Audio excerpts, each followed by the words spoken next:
Welcome to another installment of Cricket Guy in a Suit, proudly sponsored by Khaliques. Today, I'm lucky enough to be at my buurman, my neighbour's house, Faf du Plessis. How's it, Fafa? How's it, Ben? Nice to see you, my boy. Nice to see you. It was a long trip for me, all of 30 meters to get to your house. You're looking very slick, I must say. Thank you. Khaliques. I must maybe get Khaliques to give you a suit for your wedding day. You're only the best for the wedding. wedding. Not a bad idea, yes. Maybe one of those nice tailored suits for your wedding day. Slim fit. I'll have a chat to them. I'm sure that a man of your style and beautiful face needs a decent suit.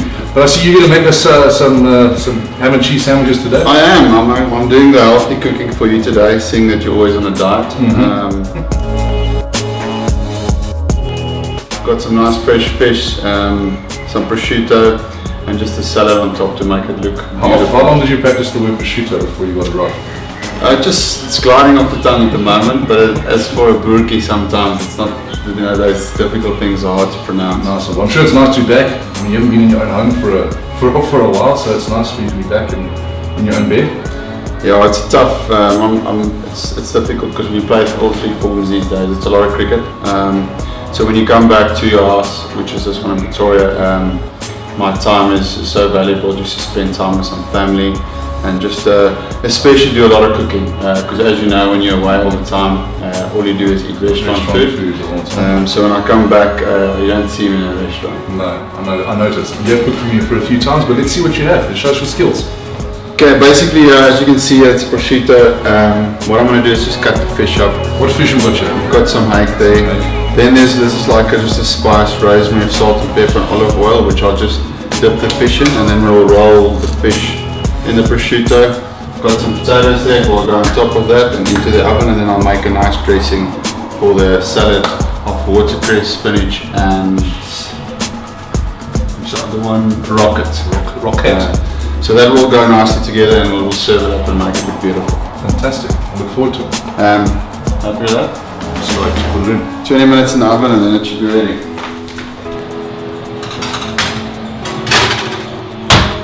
Boom. Right, if I get on to more, I suppose, serious topics, not that we like to be serious in the show, but know a little bit about your career. You play a lot of one-day cricket, and guys kind of put you in that box of a one-day cricket in the beginning. I mean, you played, 18 games, a year and a half of one-day cricket before you got your test caller. And I know I played a lot of first-class cricket with you, and you worked hard on your four-day game. Just give us some sort of insight on how you managed to change that perception, and now you've probably seen as much, if not more, the longer version player. Yeah, it was probably about 3 years ago now, when I started playing cricket, one-day cricket for South Africa. After about 10 games or so, I was definitely labelled as a one-day cricketer.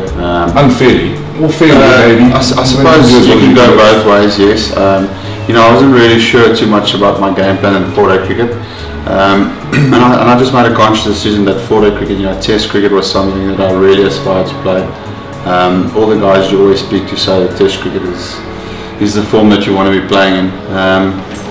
And I really went back and I spent a lot of time in my game on four-day cricket, and especially being tight in the fence and just being a little bit more solid.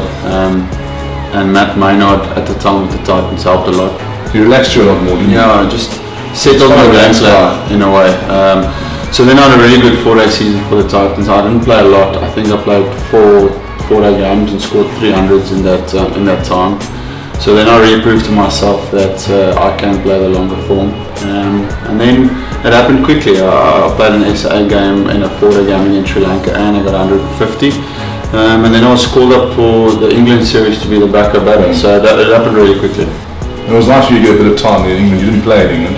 Yes. A bit of time just to see what it was like, because the test side's completely different to the one day side. I only played 3 one-day games, but the whole tempo and everything, the way things are done is a lot different to the test side. That's spot on. That's one of the first things that I saw walking into that dressing room. The first morning against England, the guys were sitting and there was nothing being said. The guys were nervous, and I was like, wow, this is amazing. And I've played for South Africa and I've never seen this. Test cricket is just because it's so long, the game. I think your mind tend to think a lot more about the game. So especially that morning of the test match, the guys are really nervous. So I came in nicely into the team. I was there with the test series in England, and just got used to the environment and how test cricket works and stuff like that. And then in Australia, obviously, got my debut in a not so nice way. it's never nice for someone getting injured. You know, JP being one of my closest friends, as it happened. It's sport though. It is sport. It could happen to anybody. Not nice, but definitely. It was a bit of a sweet and sour for me because I was really sad that he was injured. You know, as one of your mates when they get injured. But obviously then it meant that I'm going to get my Test debut. And then we also had that nice holiday gap of about 7 days. We all went away. So probably not. You know, I didn't want to go on holiday before the Test debut, but you didn't know, luckily. But it's better that you didn't know then that you were going to play. It worked out nicely, because it gives you time to just chill and relax, and then when you pitch up, you just do what you know best. And it's quite ironic that JP got his chance as well in Australia when Ashwell broke his thumb in the nets, and he got 170 in his second test, and you managed to get 100 in your first. So I think the Aussies are going to hope next time we go that no one gets injured. No one gets injured. Going to smoke us around. True. But just going fast forward a little bit, now we look at obviously Gary. You know, no longer the coach anymore on his own accord. Obviously, wants to spend more time with his family, and Russell stepping in. How do you see it going for Russ?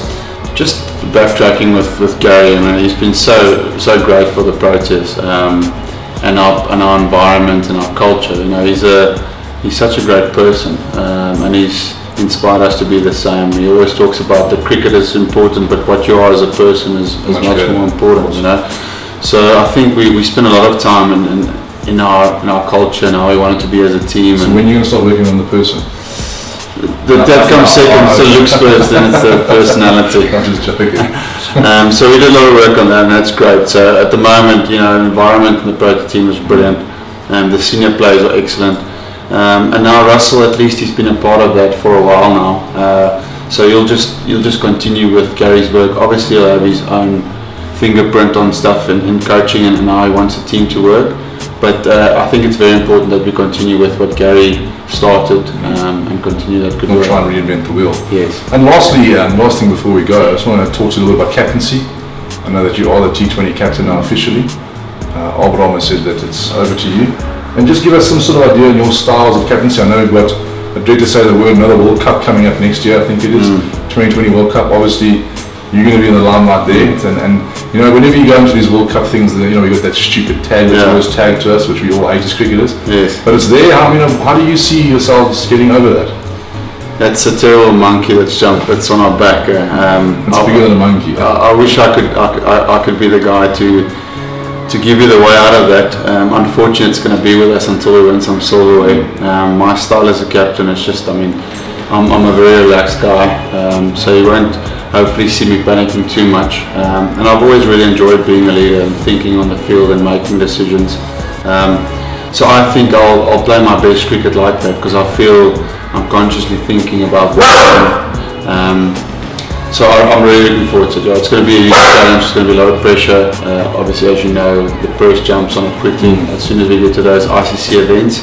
But there's also a lot of time from now to then to try and get a nice combination ready, because I think, you know, it's really important that you have the best guys. If you pitch up at a tournament like that and you don't have the best players in form, you're not going to win the trophy. No. Well, thanks, Fafi. It was obviously Giorgio, your dog, that said hello. Giorgio is just obviously, he's seen me cook a lot in the past, and he's always next to the stove to catch up some falling fillet steaks or whatever. But they're very close to me. They're like my children, away from home. Wait till you have children, and they're going to be outside in the back. Yeah? They're going to be taking a back seat, but for now they're all my babies. Fantastic. Thanks, my boy. Thanks for chatting to me. It's been great. I can't wait to try this. Thank you very much. Here you go, my boy. Thanks, my boy. It's a pumped out hiker. Thank you. Can I have some tomato sauce, please? You can take and get and go outside and get your own.